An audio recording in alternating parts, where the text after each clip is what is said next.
Hola, muy buenos días. Bienvenidos a esta última sesión de la Red Iberoamericana de Epilepsia, en donde tenemos el honor de contar con la presencia de la doctora Mafer Arboleda.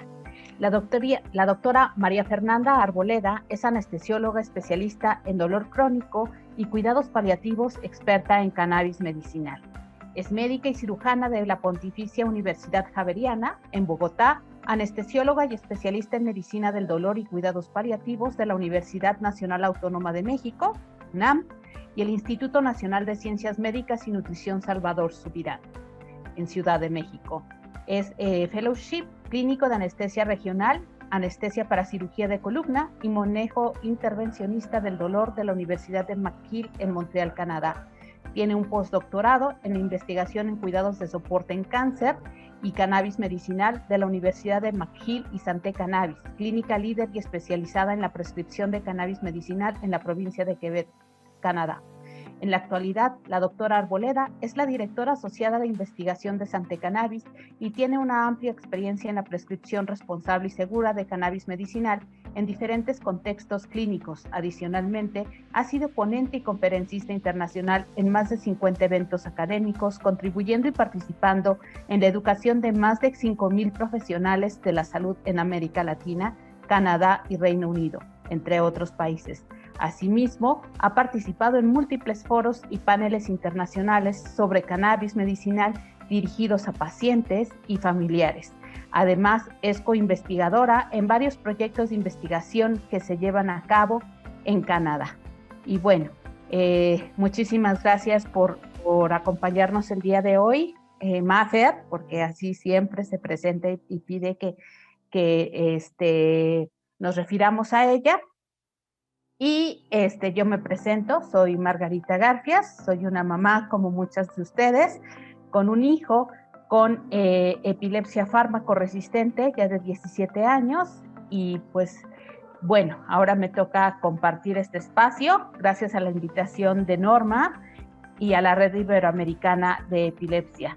Les recuerdo que el chat está abierto para todas sus preguntas, tienen que ser, recuerden, de manera general, porque para todo las recomendaciones y preguntas particulares tienen que ser directamente en el consultorio, donde un profesional de la salud podrá evaluarles, hacerles su historial clínico y en base a esto dar sugerencias específicas. Entonces, una vez dicho esto, pues te damos la voz, Mafer. Muchas gracias, Margarita, por esta introducción. Muchas gracias a la Red Iberoamericana de Epilepsia por esta magnífica invitación. Estoy muy emocionada de estar aquí realmente. Es un honor estar con todos ustedes hoy. Gracias a todos los que se están conectando hoy en la mañana. No sé dónde se encuentran, pero pues desde donde estén les mando un fuerte abrazo. Como Margarita ya me presentabas, muchísimas gracias. Yo soy la doctora María Fernanda Arboleda, me dicen doctora Mafer Arboleda, como quieran. Quiero que estemos en confianza, que hablemos de muchos temas hoy que seguramente algunos de ustedes tienen muchas dudas, otros ya se han puesto a leer seguramente un poco más y como no sé qué tanto saben del tema de cannabis medicinal, vamos a empezar desde las bases.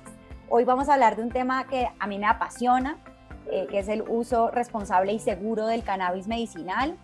Como les decía un poco Margarita, bueno, yo pues soy orgullosamente colombiana, orgullosamente latina, llevo, eso sí, ya muchos años fuera de mi país. Soy médica anestesióloga, especialista en medicina del dolor y cuidado paliativo. Los últimos años he estado en Canadá, como les comentaban, y como siempre les digo en mis conferencias, creo que esa búsqueda en la que estuve tratando de encontrar herramientas para poder ayudar a mis pacientes, sobre todo en el manejo del dolor y los cuidados paliativos al final de la vida, me llevó a encontrar al cannabis medicinal como una herramienta útil que pudiera ayudar en el control de los síntomas que producen las enfermedades terminales, como el cáncer, entre otros. Entonces de ahí viene toda esta experiencia con el cannabis. Hoy por hoy trabajo en Santé Cannabis, que es esta clínica especializada en cannabis medicinal en Montreal. Hoy hemos visto a la fecha más de 12,000 pacientes para el uso de cannabis en diferentes contextos clínicos, en diferentes enfermedades. Por supuesto que bueno, el dolor crónico es uno de los principales motivos de consulta, pero pues tenemos pacientes con otras enfermedades como cáncer, enfermedades neurológicas como esclerosis múltiple, epilepsias refractarias, por supuesto, que ahorita en un ratico ya vamos a hablar un poco más al respecto, y también otras enfermedades como enfermedades psiquiátricas, trastornos de ansiedad, trastornos de estrés postraumático, entre otros. Entonces, pues gracias nuevamente, gracias Margarita por permitirme también estar aquí. Margarita es una persona a quien admiro muchísimo, una gran activista que lucha por los derechos de Carlos, su hijo, quien pues padece epilepsia refractaria y con quien estamos trabajando para que haya acceso a tratamientos a base de cannabis medicinal de una forma segura y de una forma responsable en México, donde Margarita se encuentra. Entonces, creo que es muy importante que hoy hablemos de este tema y que sentemos cuáles son las bases para que hablemos de un uso responsable y seguro. ¿Listo? Entonces vamos a empezar. Se ve mi pantalla, yo creo que bien, ¿verdad? Entonces, gracias, Margarita. Entonces, a mí siempre me gusta empezar con una frase y hoy vamos a empezar con esta, y es: a veces no es cuestión de tener ideas nuevas, sino de dejar de tener ideas antiguas. Hoy vamos a romper paradigmas.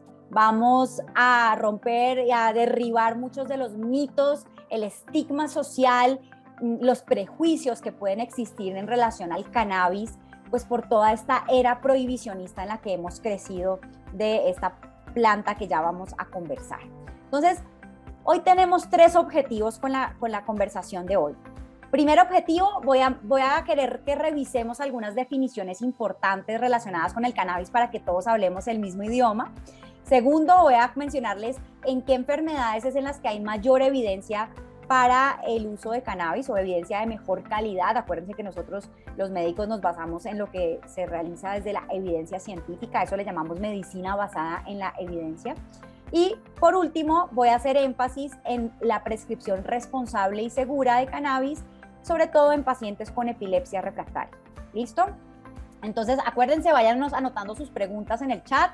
Voy a estar muy feliz con Margarita que vayamos respondiendo y hagamos esta conversación más amena para ustedes, pero que hagamos preguntas pues generales, no cosas muy puntuales o particulares de algún caso en específico de algún paciente, porque ya Margarita nos explicaba lo importante que es acudir realmente con el especialista. Entonces, bueno, empecemos con algunas definiciones. ¿Les parece? ¿Listos para empezar? Bueno, ahí les va un montón de información, pero espero que sea algo interesante para ustedes. Entonces, para empezar, la planta de cannabis es milenaria. Es una de las plantas más antiguas en la historia de la humanidad. No sé si sepan, pero tenemos registros del uso del cannabis desde los 2700 antes de Cristo. O sea, se usaba en esa época para, por ejemplo, el control de las crisis convulsivas, se utilizaba para el control de algunas enfermedades mentales, por ejemplo, inclusive se utilizaba como analgésico durante el parto, entre otros, ¿no? Si nos venimos un poquito más en la historia hacia los 1800 y hacia Occidente, porque esto que les estaba empezando a contar era más que todo en la medicina china, hacia Occidente en los 1800 en Europa era aceptado por los médicos europeos de la época el cannabis. Se utilizaba, sobre todo había un médico muy famoso en la época, el doctor William O'Shaughnessy, a quien le gusta la historia del cannabis es fascinante.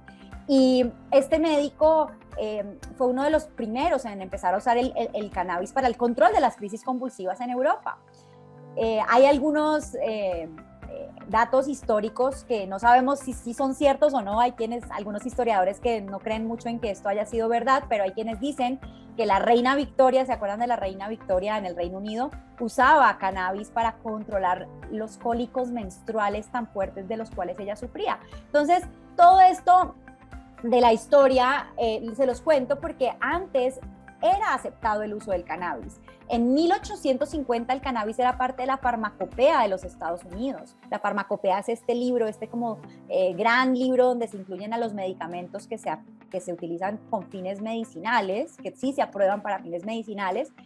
Pero ¿qué pasó? ¿Por qué entramos en esta era prohibicionista del cannabis? Porque todos, tanto ustedes como yo, todos los que estamos conectados hoy en esta sesión, en este evento, todos hemos crecido en una era prohibicionista del cannabis. Hacia inicios de los 1930, entre 1920 y 30, empezó a haber una época de muchas presiones políticas, económicas. En Estados Unidos, sobre todo, vimos cómo una persona muy reconocida, que era el comisionado contra las drogas en los Estados Unidos,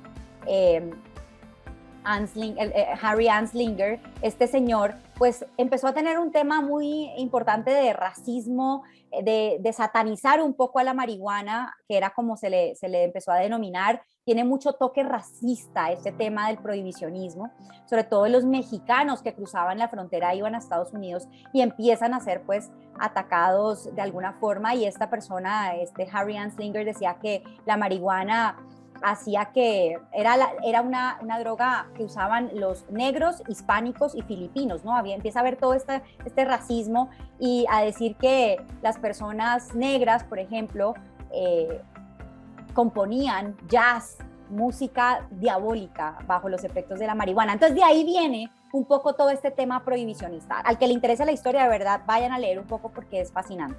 Entonces, la planta de cannabis entra en esta era prohibicionista. De hecho, se considera dentro de la fracción 1, que es todo lo que se habla de las sustancias que tienen un alto poder de abuso, y ahí es donde se le cataloga, y por eso empiezan todos estos prejuicios, este estigma y estos mitos de los cuales ya vamos a hablar. Un poco más a profundidad de la planta, si no sabían, esta planta pertenece a la familia de las cannabáceas, al género Cannabis sativa. Existen varias subespecies. Y si nos imagináramos que tenemos una planta de cannabis frente a nosotros, vamos a tener que hay más de 500 compuestos químicos. Sí, más de 500. Es realmente una planta que nos va a proveer, entre muchos compuestos, a los cannabinoides, a los terpenos, a los flavonoides, a los ácidos grasos, entre otros. Yo me voy a enfocar hoy a hablarles de los cannabinoides, que son los que ven aquí, que hoy tenemos más de 100 cannabinoides que se han descrito en la literatura médica. De los cannabinoides, seguramente estos dos ustedes los han escuchado. Uno que se llama el THC y el otro que se llama el CBD, ¿sí o no? El THC son los más famosos, los que más escuchamos en las noticias, en la regulación. En muchos lugares vamos a encontrar y hablar sobre el THC y el CBD. ¿Por qué? Bueno, pues porque son los más abundantes en la planta y porque son los que más se han estudiado en seres humanos, en estudios clínicos.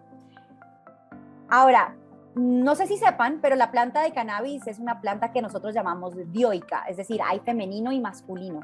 Y es de la flor femenina, aquí se los resalto en rojo, de la cual vamos a encontrar, o de la cual vamos a extraer la mayor concentración de cannabinoides y terpenos, que son otros compuestos de la planta, que usamos en la práctica clínica. Si ven en la imagen, se ven como unos punticos blancos. Esos punticos chiquitos blancos se llaman tricomas, y ahí en esas glándulas se van a producir estos cannabinoides que usamos nosotros en la práctica médica. Existe una importante controversia, seguramente alguno de ustedes que ya se ha metido en este tema de leer sobre cannabis, y que si sativa, que si indica. Quiero hacer una puntualización así muy, muy grande aquí, porque muchos de los pacientes me preguntan: doctora, ¿qué tomo, sativa o indica, o cuál es mejor? Ojo, esto de sativa e indica se refiere al fenotipo de la planta, cómo veo yo a la planta. Por ejemplo, vemos como la sativa tiene unas hojas un poco más alargadas, la indica tiene unas hojas un poquito más cortas. Al fenotipo y al origen, por ejemplo, sativa viene del centro de Asia, en Afganistán y demás, indica viene de la India. Entonces se refiere más al origen y al fenotipo, más no al efecto. Antes decíamos que lo sativa me daba como un efecto enérgico, y entonces decíamos, si el paciente está con mucha fatiga, démosle cannabis sativa, y que la indica daba un efecto relajante o sueño. Eso se creía antes, hasta hace poco, no crean que hace muchísimos años, no, hasta hace poquito. Pero ojo, porque esto viene mucho del mundo anecdótico del uso recreativo. Hoy, mis queridos amigos, sabemos que hay tantas variedades y tantos híbridos por todas estas cuestiones genéticas que se desarrollan desde la semilla, que hay una superposición de más de 700 cultivares o variedades de cannabis, lo cual nos dice que hoy hablar de algo 100% sativa o 100% indica es imposible. Entonces, ¿quién nos va a determinar la forma de el efecto, perdón, de la planta? No es el origen, no es el fenotipo, o sea, no es si es sativa o índica. Lo que nos lo va a determinar es la concentración de cannabinoides que ahorita les voy a explicar. Voy a tratar de ir un poquito, de ser muy... hablar de lo más sencillo posible porque es que hay mucha información. Seguramente ustedes, algunos ya, como les digo, han empezado a leer del tema y saben de qué estoy hablando. Hay otros que quizás apenas están empezando a incursionar en la materia, entonces por eso quiero ir un poco más a profundidad y despacio. Entonces, si yo les preguntara cuántos de ustedes tienen cannabis rondando en su cuerpo en este momento, ¿cuántos levantarían la mano? Sé que ahorita estamos de una forma virtual, no los puedo ver. A Margarita sí la puedo ver. ¿Cuántos levantan la mano que tienen cannabis en su cuerpo dando vueltas en este momento por su cuerpo? Y resulta que aquí siempre viene el tema. Nadie o muy pocos levantan la mano. Y al que levanta la mano, todo el mundo lo voltea a mirar, ¿no? Como, ay, ¿qué se fumó? ¿No? Empieza todo este estigma que hay relacionado con la planta y resulta, mis queridos amigos y amigas que están conectados en esta mañana de sábado, que todos tenemos que levantar la mano, porque todos, como Margarita levantó la mano, tenemos un sistema que se conoce como el sistema endocannabinoide.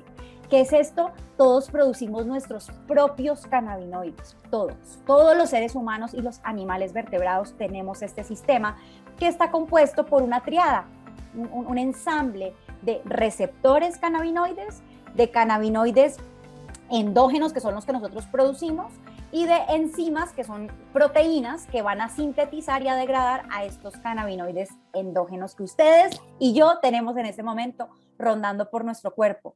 De hecho, los receptores CB1, por ejemplo, ustedes los encuentran principalmente aquí en el sistema nervioso central y los CB2 principalmente a nivel periférico en el tejido inmunológico sobre todo. En el sistema nervioso central, pues lo van a ver distribuido en diferentes zonas a estos receptores, sobre todo a nivel de la corteza cerebral, a nivel de los ganglios basales, a nivel del cerebelo, entre otros. Ustedes, pues que muchos de ustedes seguramente están familiarizados con las diferentes regiones del cerebro, pues ahí pueden ver en la imagen cuáles son las zonas en las cuales vamos a encontrar más que todos los receptores CB1.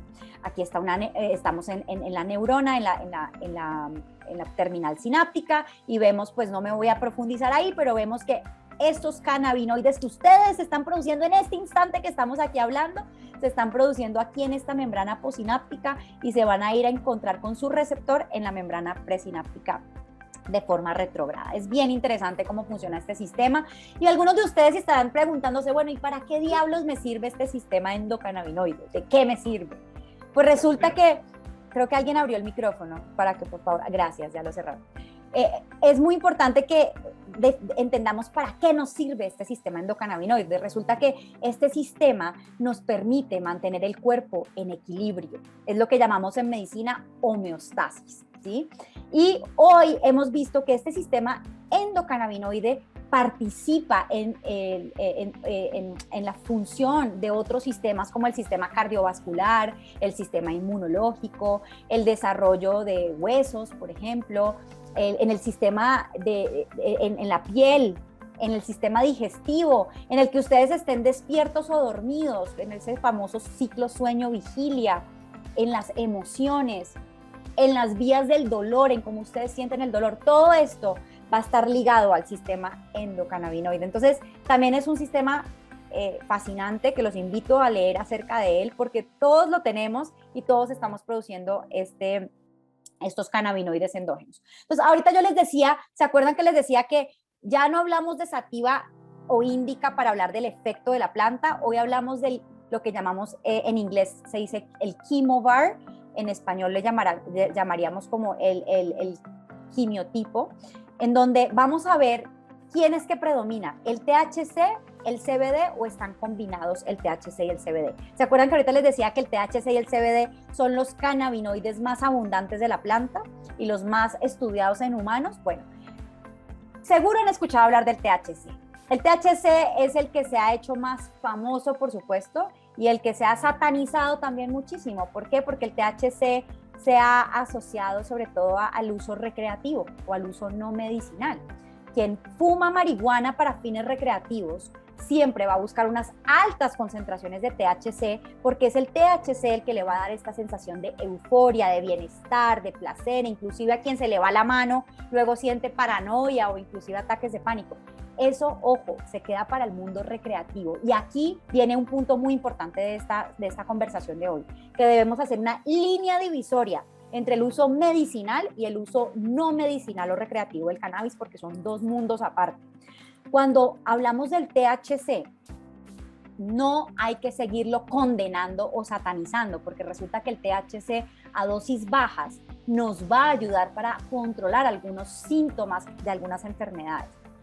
Por ejemplo, el THC, aquí les pongo en esta imagen, al ser un agonista, es decir, al unirse a los receptores CB1 y CB2 que les mostraba que tenemos en el sistema endocannabinoide que ustedes y yo tenemos en nuestro cuerpo, el THC ha mostrado en la literatura médica que nos ayuda, por ejemplo, a reducir el dolor.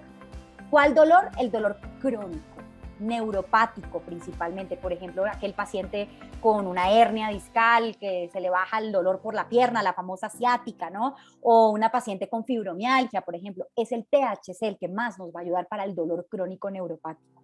También el THC nos va a ayudar, por ejemplo, para mejorar la calidad de sueño en los pacientes con insomnio. Nos va a ayudar a incrementar el apetito en pacientes, por ejemplo, con anorexia, por ejemplo, en VIH o cáncer, donde no tenemos apetito, el THC incrementa el apetito. Para nadie es un secreto que quien fuma marihuana, después de fumar les da mucha hambre, eso se le ha llamado la monchis, y los médicos usamos esa monchis a nuestro favor para incrementar el apetito en estos casos. También el THC nos va a ayudar a mejorar las náuseas y el vómito relacionados con la quimioterapia, por ejemplo. No el CBD, es el THC el que más nos ha mostrado esto. Ahora, si nos vamos a hablar del cannabidiol o CBD, les estoy hablando, THC son las siglas, ¿no? El nombre es delta 9 tetrahidrocannabinol, pero es muy largo, entonces por eso le decimos de cariño THC.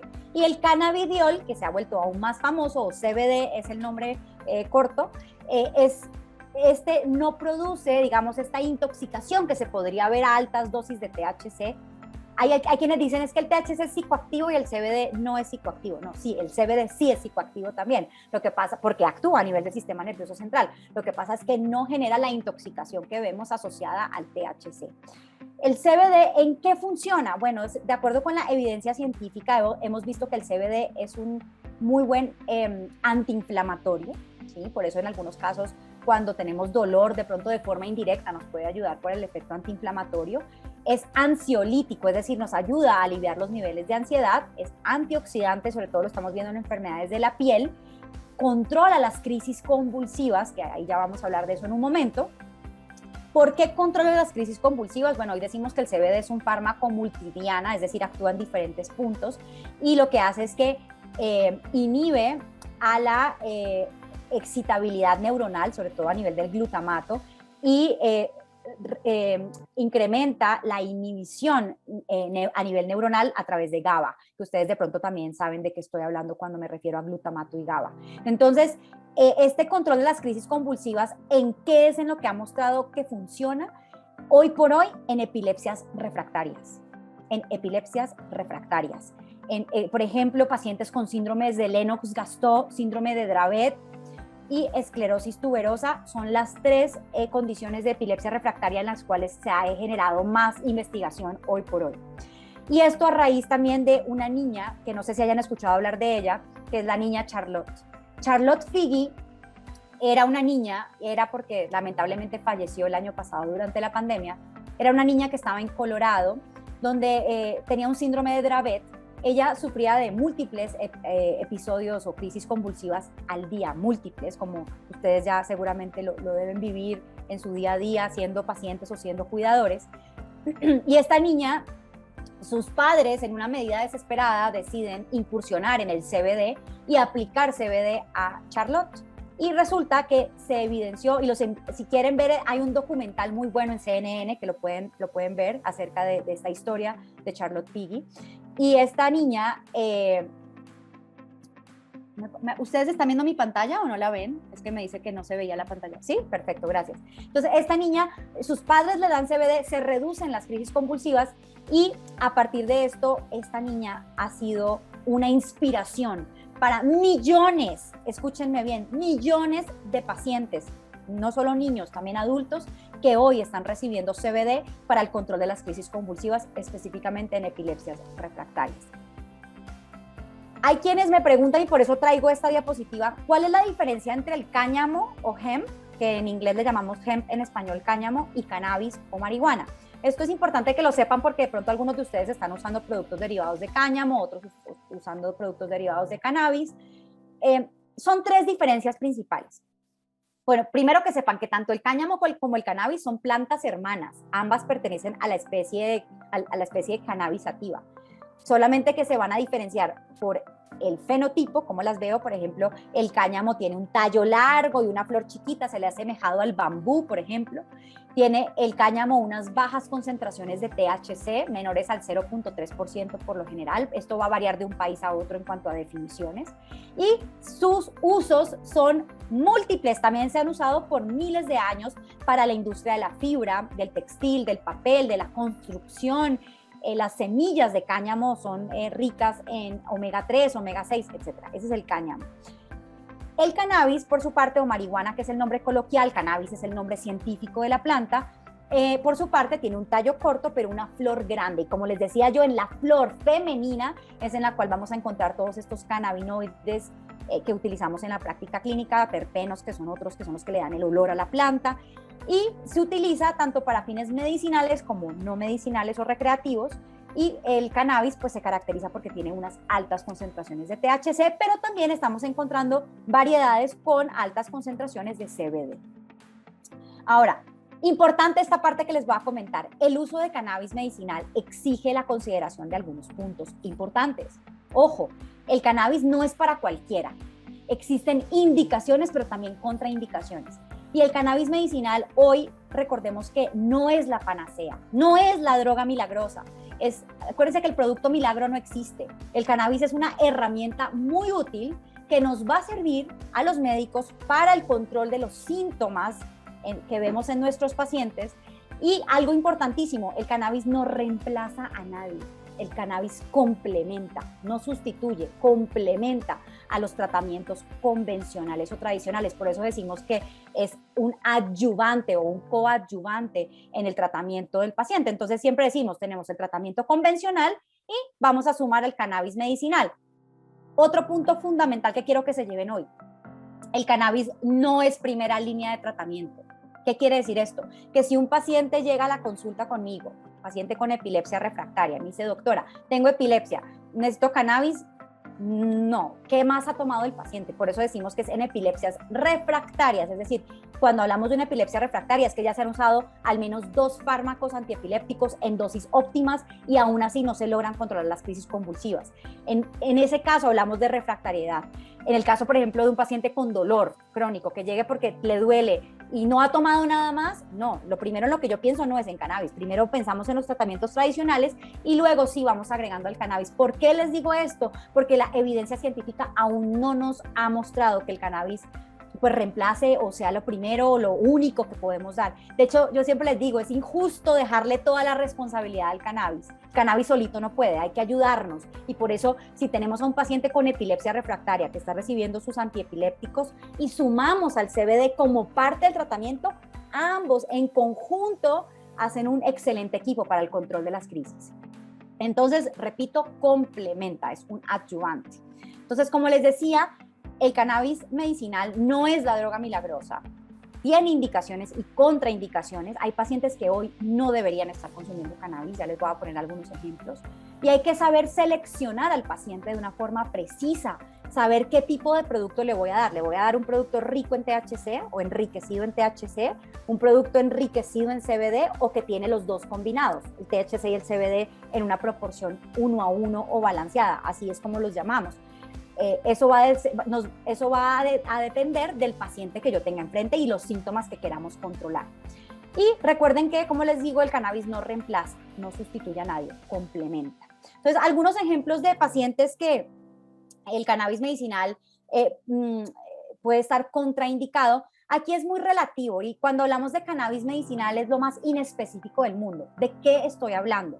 Estoy hablando de THC, estoy hablando de CBD o de qué estoy hablando, porque acuérdense que les decía yo que la planta de cannabis tiene muchos compuestos químicos. Entonces, por ejemplo, en un paciente que tiene enfermedad cardiovascular inestable, ¿qué quiere decir esto? Por ejemplo, un paciente que tenga una arritmia, que el corazón late de forma irregular y que no está controlada esta arritmia, por ningún motivo vayan a dar THC, porque el THC puede generar taquicardia y puede ser arritmogénico, por ejemplo. Entonces, en esos casos estaría contraindicado el THC. O un paciente, por ejemplo, que tenga la presión arterial elevada y que no esté controlada. O sea, hay pacientes que son hipertensos, pero están bien controlados con sus medicaciones. Pero hay pacientes que son hipertensos y que no tienen un buen control de la presión arterial. En esos casos tampoco demos THC, porque el THC puede empeorar los niveles de la presión arterial. O si el paciente, por ejemplo, tuvo un infarto, un ataque del corazón, un infarto del miocardio, tampoco se recomienda dar THC, porque el THC puede generar algo que llamamos hipotensión ortostática. Se caen los niveles de la presión arterial de una forma muy drástica y el paciente se puede reinfartar. Entonces, ojo con esto. Por eso es tan importante que los médicos hagan un monitoreo y una supervisión del tratamiento con cannabis medicinal. Ustedes hoy seguramente han visto que estos productos de cannabis los venden en los mercados ilegales, en la calle, en el mercado de las pulgas, en internet, por Facebook y demás. Ojo, porque quien vende esto, ¿ustedes creen que sabe que si ustedes tienen una arritmia descontrolada no pueden tomar THC? Pues claramente no, por eso tiene que haber un tratamiento en conjunto entre un médico y un paciente. Tiene que haber esta relación en donde vamos a cuidar de la salud del paciente. Otro ejemplo, un paciente con enfermedad psiquiátrica que no esté controlada, por ejemplo, un paciente con historia de psicosis, por esquizofrenia, un trastorno bipolar, no debería estar recibiendo THC por ningún motivo, porque el THC puede generar episodios psicóticos y les prometo que ese paciente con esquizofrenia que está descontrolado y consume THC termina siendo un episodio psicótico en un servicio de urgencias. Pero, por ejemplo, el CBD, estamos viendo hoy en algunos estudios que el CBD puede tener un efecto antipsicótico y lo estamos empezando a estudiar en pacientes con esquizofrenia. Entonces, por eso les decía que es muy relativo. Yo no puedo decir que el cannabis medicinal en su totalidad está contraindicado en estos pacientes. No, es el THC, un pedacito de la planta que está contraindicado. Otro ejemplo, pacientes menores de 18 años. En algunos países, inclusive como Canadá, los menores de 25 años no damos THC, porque el THC puede afectar el desarrollo neurocognitivo. Sabemos que nuestro cerebro madura hasta que cumplimos 25 años. Entonces, puede haber un impacto también en el tema de la desarrollo de memoria, plasticidad sináptica y demás. Entonces, sí, en los pacientes menores de 18 años generalmente no damos THC, además que el que empieza el consumo de THC a temprana edad puede incrementar el riesgo de una cosa que hoy llamamos trastorno por consumo de cannabis. No voy a hablar de eso hoy, que es lo que antes se llamaba dependencia o adicción.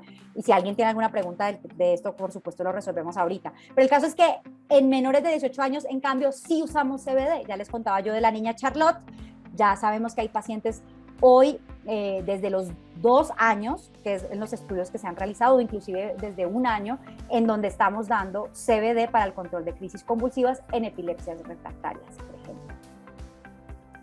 Ojo, porque aquí ya viene la parte crítica de esta conversación, y es que el uso del cannabis debe ser responsable y seguro.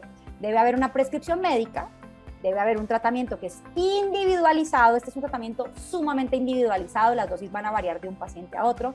Por favor, únicamente debemos utilizar productos que cumplan con estándares de calidad y con todo el respaldo sanitario. Recuerden que los productos provenientes de los mercados ilegales, ustedes sabían que a la marihuana le puede crecer hongo, puede haber bacterias, puede haber pesticidas, metales pesados, una cantidad de contaminantes que no vale la pena que pongamos en riesgo la vida de nuestros seres queridos o de nuestros pacientes.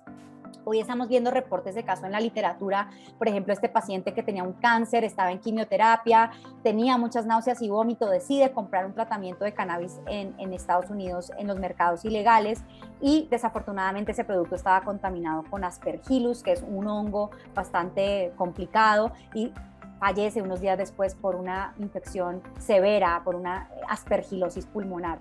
Igual este paciente que está acá abajo, paciente con diabetes, que tenía dolor, su médico decide darle cannabis, el paciente va y lo compra en un dispensario en los Estados Unidos, pero lamentablemente ese producto estaba contaminado con mucor, que es otro hongo bastante complejo y desarrolla una mucormicosis pulmonar y fallece unos días después por una hemorragia pulmonar masiva. Entonces ahí les pregunto, ¿son seguros los productos a base de cannabis que estamos utilizando en nuestros pacientes?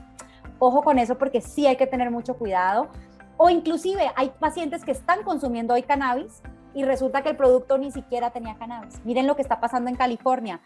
Venden, por ejemplo, miren esta tablita. Tenemos, la etiqueta dice que el producto con CBD de cáñamo tiene 300 miligramos y en la vida real tenía, en el análisis de laboratorio, en la analítica, 128 miligramos. Y uno dice, bueno, no está tan grave. Pero si ustedes se vienen acá más abajo, dice, tiene 100 miligramos según la etiqueta. Eso es lo que cuando ustedes ven el frasco, la etiqueta dice 100 miligramos, pero cuando hacen el análisis de laboratorio tenía 4 miligramos. Uno dice, ay, no, qué descaro. Pero ya es el más descarado de todos. Dice que tiene 100 miligramos y, mis queridos amigos, tenía 0 miligramos de CBD. Y esto, lamentablemente, es lo que a veces compran nuestros pacientes en la calle. Ustedes pueden estar comprando esto sin tener ni la más remota idea de qué es lo que están tomando. Entonces, ojo con eso. Existen obviamente algunas ideas erróneas que son comunes, muchos mitos. A mí me encanta hablar del tema de los mitos versus realidades del cannabis. Por ejemplo, hay quienes dicen, no, pues que es que la única forma de consumir cannabis es fumándolo. No, pues hoy sabemos que existen muchas otras vías de administración, por ejemplo, la vía oral. No, que sirve para todo el mundo y es el medicamento milagroso. Ya hablábamos de eso. Que el cannabis es completamente inofensivo y que al ser un derivado de una planta no produce efectos secundarios. No, ojo, sí produce efectos secundarios, ya se los voy a mostrar.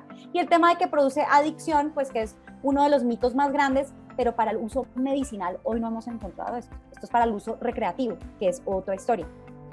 Ahora, ¿en qué enfermedades es en las que hemos encontrado mayor evidencia del tema del uso de cannabinoides? O sea, evidencia de mejor calidad. Básicamente son 6 enfermedades, si quieren anótenlas, en las que más evidencia tenemos. 1, dolor crónico neuropático, que ya les comentaba yo hace un rato y les daba algunos ejemplos. Ojo, dolor crónico es aquel dolor que persiste en el tiempo por más de 3 meses. No es como que, ay, me golpeé con la mesa, me dolió, echémonos cannabis. No, eso no es dolor crónico. Dolor crónico, no, ay, me operaron y me duele. Eso no es dolor crónico, eso se llama dolor agudo. Dolor crónico es el que persiste en el tiempo por más de 3 meses. Y el dolor crónico tiene nombre y apellido. El dolor crónico neuropático es el que más ha mostrado evidencia.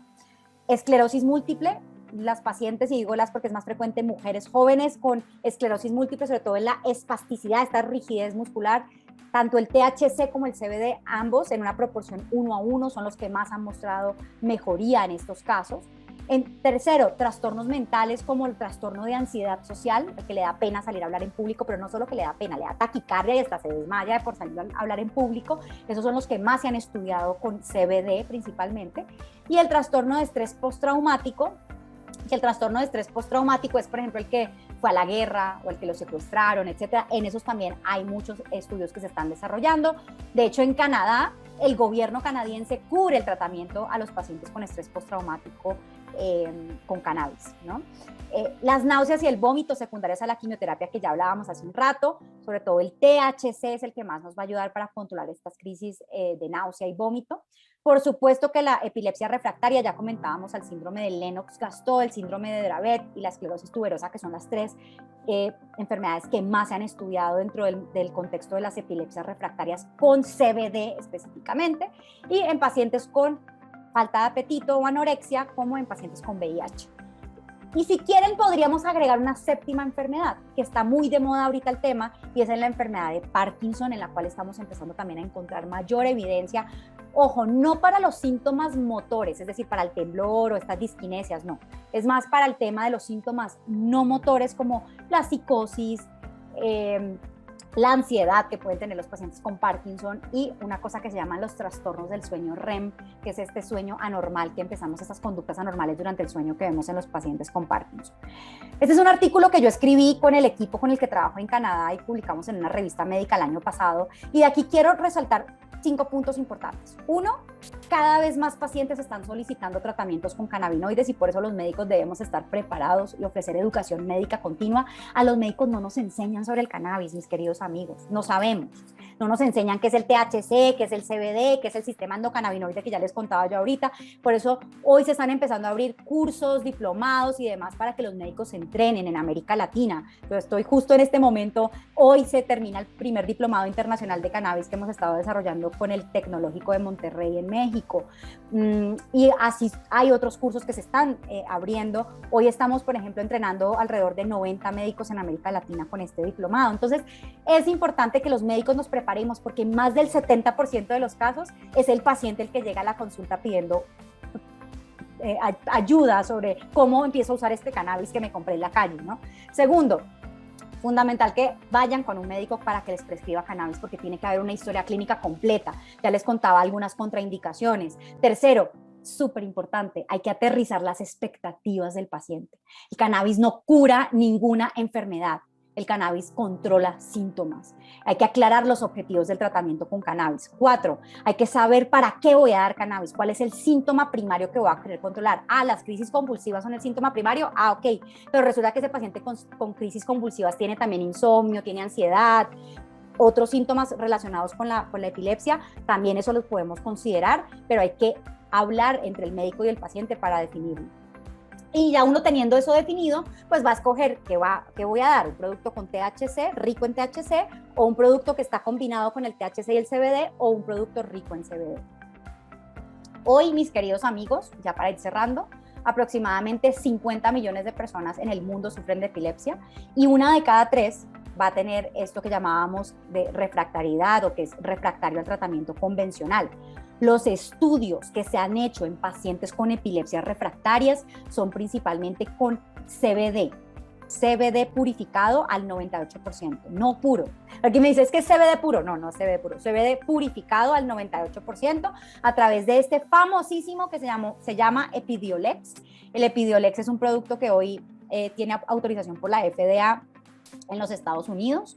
Es una solución oral, hagan de cuenta un aceite que se consume por vía oral, se pone debajo de la lengua y se deglute. Problema del Epidiolex, mega costoso, ¿no? Es súper caro, un tratamiento, un frasco no dura más de un mes y medio y estamos hablando de alrededor de, en Colombia, por ejemplo, bueno, no se comercializa todavía en América Latina, pero hoy para quien está aquí de Colombia o de México, bueno, lo voy a hablar más bien en dólares, estamos hablando de alrededor de $2.500 por frasco, ¿no? Es una cosa ridículamente costosa que no hay cómo acceder a esto. Y por eso hoy hablamos del acceso, que es tan importante y Margarita pues es activista y experta en esto. Este artículo que se publicó en el Lancet de Neurology en 2016 es muy famoso. El doctor Devinsky es uno de los más famosos en el tema del cannabis medicinal en epilepsia. Y el que mostró con su equipo en este estudio, este fue un estudio que se hizo abierto, open label, le decimos en inglés, un ensayo abierto que se hizo a 12 semanas en Estados Unidos, en 11 centros de epilepsia. Se incluyeron 162 pacientes. Durante 12 semanas se observó qué ocurría con los pacientes a los que les daban CBD por vía oral, con este Epidiolex que les acabo de mostrar. ¿Y qué se mostró? Que hubo una reducción en un 36.8% en la frecuencia de las convulsiones motoras, clónicas, mioclónicas y tónicas. Hubo, para todos los tipos de convulsiones, el 37% de los pacientes mostraron una reducción hasta en el 50% en las convulsiones totales. Y en los pacientes con síndrome de Dravet hubo una reducción en el 49.8% en la frecuencia de convulsiones motoras y 46.7% en las convulsiones tónico-clónicos generalizadas, lo cual es algo pues, que uno dice, mire, esto con otros tratamientos muchas veces ni lo vemos. Entonces, poco a poco se ha estado desarrollando. Aquí ven en esta imagen cómo esta es la frecuencia de convulsiones y cómo después de 12 semanas sí hay una reducción en las crisis. Hoy por hoy, las dosis de cannabis medicinal, específicamente de CBD, en los pacientes con epilepsias refractarias, las calculamos en miligramo por kilogramo de peso, ¿sí? Entonces, si el paciente pesa 10 kilos, pues normalmente, por ejemplo, empezamos con 2.5 miligramos por kilo, entonces no, pues vamos a empezar, dependiendo del peso del paciente, hacemos el cálculo y generalmente empezamos con productos por vía oral. Esto no es en gotas, nosotros medimos esto con una jeringa dosificadora, como la ven en la imagen que les mostraba acá. Es una jeringa que nos permite medir las dosis, esto no es con una aguja ni nada, simplemente es como cuando uno da un jarabe a un niño y quiere medir las dosis. Y, ojo, porque sí hay riesgo de desarrollar eventos adversos. A mayor dosis de CBD va a haber mayor riesgo de desarrollar efectos adversos. Hay quienes dicen, no, es que el CBD no produce nada. Sí, dosis elevadas de CBD producen diarrea, también puede haber en algunos casos disminución en el apetito. Y algo importante, porque hay quien piensa que es que el CBD es para todas las epilepsias. No, inclusive hay casos donde el CBD puede empeorar las crisis convulsivas, puede incrementar la frecuencia ictal o las crisis hasta en un 11% de los casos, esto a través de este estudio que les acabo de mostrar, y en el 6% de los pacientes que se estudiaron en este estudio hubo inclusive estatus epiléptico. Entonces, ojo, porque no es para cualquier epilepsia. Ojo, y tienen que tener una supervisión. Creo que alguien abrió el micrófono para que, ya voy a acabar. También, para que sepan, el cannabis puede interactuar con otros medicamentos. El CBD específicamente en los estudios que se han hecho de Epidiolex ha mostrado que puede interactuar con antiepilépticos como el clobazam, que ustedes seguramente conocen perfectamente, y el ácido valproico. A mayor dosis de CBD, mayor riesgo de incrementar los niveles de clobazam y de su principal metabolito, que es el N-desmetilclobazam. El ácido valproico, al combinar ácido valproico con CBD y a mayor dosis de CBD, podemos incrementar las enzimas a nivel hepático, como la AST y ALT que les muestro aquí. Entonces, hay que hacer un monitoreo de las enzimas a nivel del hígado, muy importante. Quien está en México, y sobre todo Margarita, que yo sé que ella seguramente va a querer mencionar algo al respecto, en México aún no existen tratamientos médicos a base de cannabinoides que tengan un registro sanitario por parte de la agencia sanitaria, que en el caso de México es la COFEPRIS, en Colombia es el INVIMA, en Chile el ISP, bueno, en Brasil el ANVISA, ¿no? Cada país tiene su agencia sanitaria. En el caso de México, la COFEPRIS, aún no hay ningún producto en México, aunque se comercializan en los mercados ilegales, claro, pero hoy no existen productos que tengan un registro sanitario. Para que yo tenga un registro sanitario, requiero de estudios clínicos. Hoy estamos viendo una cantidad de comercialización de suplementos alimenticios con CBD, hay que tener mucho cuidado. Es importante diferenciar entre un suplemento y un tratamiento médico, perdón que aquí me quedo sin acento. ¿Y cuál es la finalidad de un suplemento alimenticio? Ojo, cuando yo no tengo nada en contra de los suplementos, yo también tomo suplementos. Cuando uno toma suplementos, lo que busca o la finalidad es incrementar la ingesta dietética total, complementarla. Un suplemento no es un tratamiento médico. Yo no puedo decir que este suplemento es para tratar epilepsia. Lamentablemente, hoy, pues debido a las restricciones regulatorias, muchos, creo que alguien abrió el micrófono. ¿Podemos cerrar el micrófono, por favor? ¿O alguien se puede mutear? Ya voy a acabar. Gracias. Entonces, hoy estamos ante una explosión en el mercado de productos con CBD. Es preocupante, por ejemplo, en los Estados Unidos, porque cualquier persona puede acceder a productos con CBD.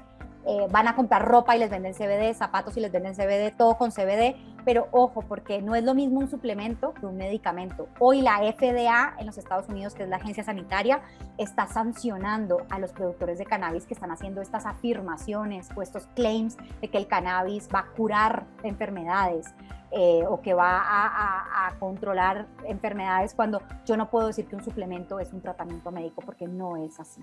Entonces, ya mis queridos amigos, con esto me despido. El reglamento de cannabis, por ejemplo, en México ha sido un buen inicio, pero seguimos en la lucha, pues aún hace falta camino por recorrer para que los pacientes mexicanos, en el caso de México, puedan acceder a estos tratamientos por una vía legal y segura. En otros países como Colombia, por ejemplo, ya se comercializan productos de cannabis con respaldo del INVIMA, que es la entidad sanitaria en Colombia. En el caso de Perú también estamos viendo respaldo por parte de la DIGEMIT, que es la agencia sanitaria en el Perú.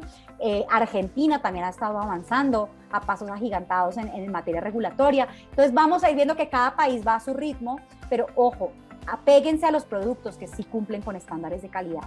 Aquí les dejo mi página web, si tienen alguna duda, en mi página web, en el blog pueden encontrar información.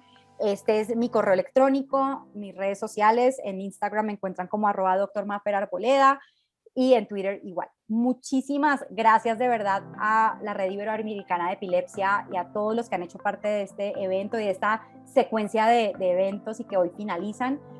Gracias de verdad por haberme tenido hoy con ustedes, y pues Margarita, todo tuyo el escenario. Y muchísimas gracias. Bueno, creo que algunas preguntas ya las respondiste en tiempos, en tu exposición, como dónde encontrar cannabis de calidad en México todavía no lo tenemos, por desgracia. ¿Qué opinas de los cannabinoides procesados en laboratorio en Colombia? Si no tienen la certificación de la INVIMA, pues nos estamos enfrentando a lo que les pasó en Los Ángeles, así como en cualquier otro país.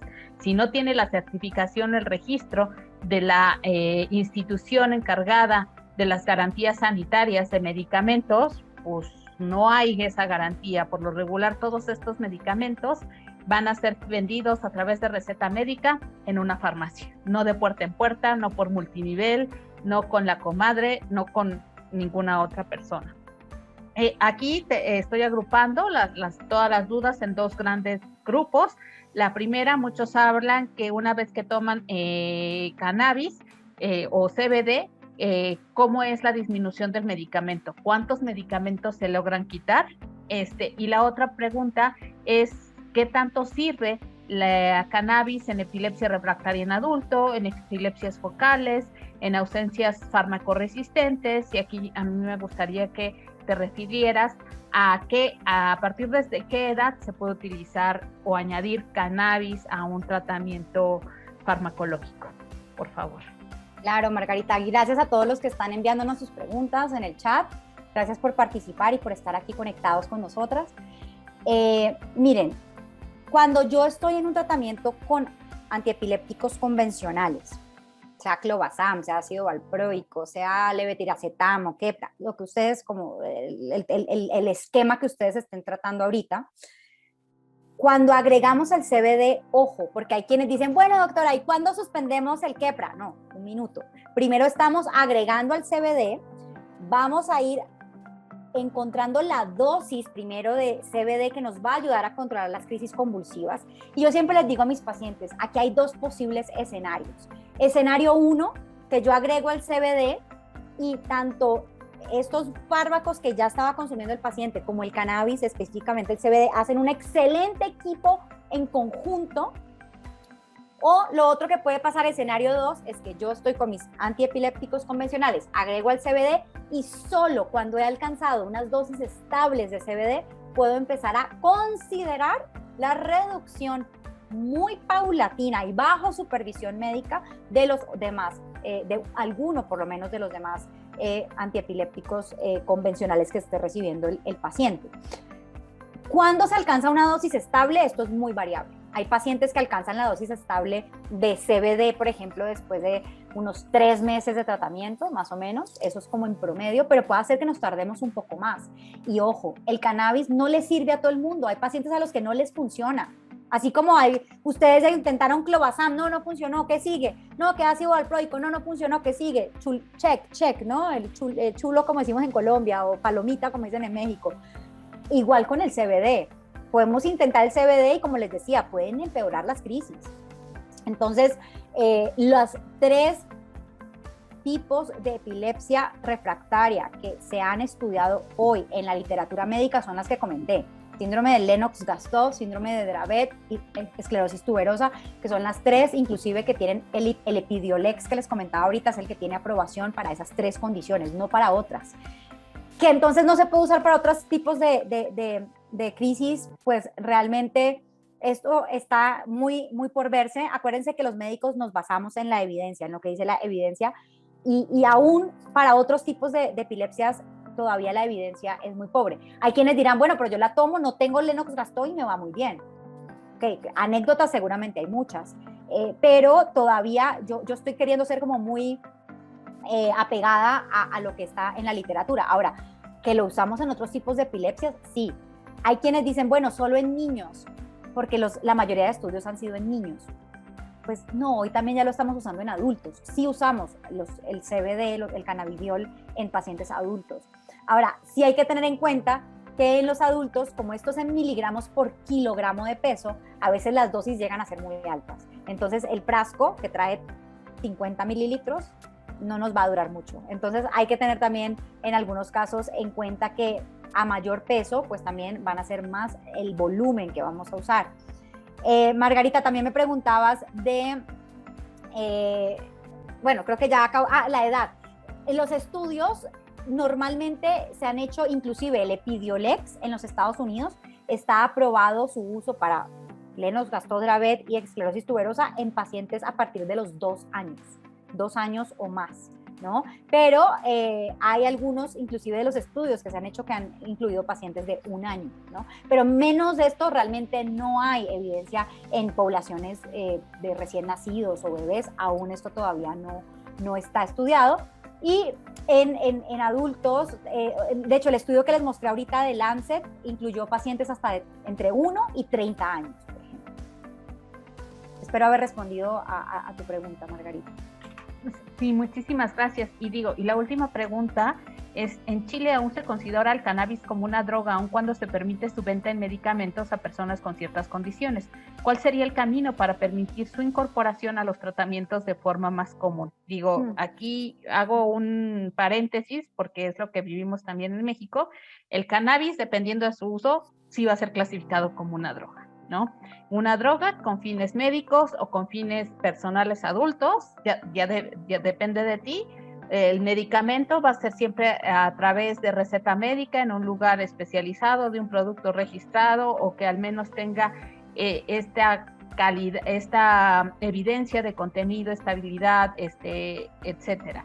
Y además, para incluirlo en los esquemas médicos, lo único que se está haciendo es incluirlos a partir de las seguridades sociales en varios países, como por allí Argentina. Francia inició ayer un estudio mega enorme de 3,000 pacientes en 215 centros hospitalarios, cubierto por el Estado, pero como fármaco, en muchos países las compañías de seguros no lo van a pagar porque ellos necesitan la evidencia de los médicos y las médicas que tienen que ponerla ahora sí que en papel con las aseguradoras. Entonces todavía nos falta mucho camino. No sé si, Marifer, si quieres comentar algo. A ver, y en Chile, bueno, hay algo en particular ahí, porque bueno, yo he tenido la oportunidad de viajar por diferentes países de América Latina, sobre todo haciendo educación médica en materia de cannabis a los profesionales de la salud, a mis colegas.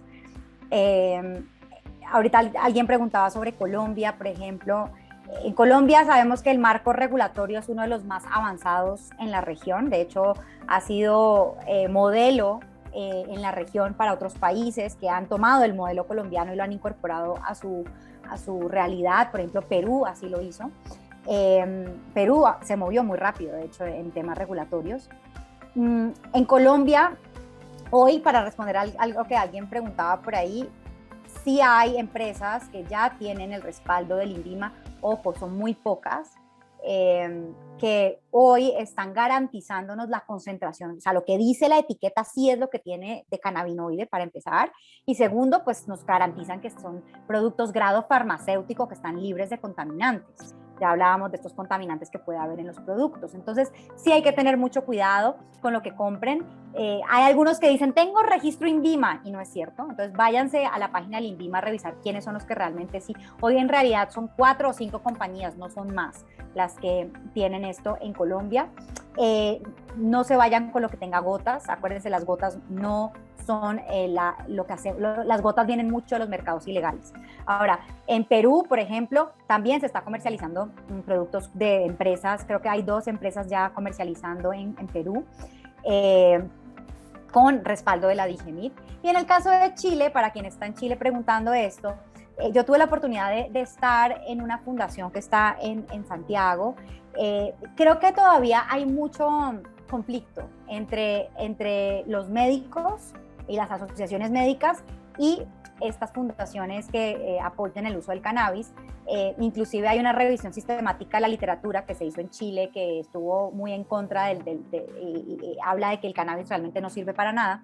Entonces, pues todo esto ha hecho que todavía en Chile las cosas se tarden un poco más y ha retrasado un poco el tema regulatorio en Chile. Esperemos que el ISP pues avance pronto en esta materia, pero a la fecha en Chile pues realmente no. Lo que hay, pues sé que a través de esta fundación en la cual tuve la oportunidad de estar en algún momento, hay atención a pacientes y demás, pero pues todavía el marco legal sigue estando inconcluso, así como Margarita decías, en el tema de México tenemos un reglamento, sí, pero todavía ese reglamento pues no ha entrado en función, ¿no? Hay quienes leen en las noticias en México, ¡ay, ya, marihuana! ¡Uy, felicidades! ¡Ya está! y pues no, hay que enterarnos un poco mejor. Hay a veces, los medios de comunicación a veces nos confunden un poco y todavía, como les ponía en la última frase de la charla, hace falta camino por recorrer. Hay que continuar aquí en la lucha y pues creo que Margarita, tú eres una persona que ha sido fundamental en la historia de la regulación mexicana, porque a raíz del caso de Carlos, de tu hijo, pues la Suprema Corte de Justicia ha emitido este amparo, esta sentencia que ha obligado a la Secretaría de Salud a emitir este reglamento, que aunque tiene sus vacíos legales, pues es un parteaguas, ¿no? Así es, bueno, muchísimas gracias. Mafer, si nos ayudas a dejar de compartir tu página para tomar la fotografía grupal, me ayudan todos y todas prendiendo sus cámaras para la foto del recuerdo, por favor.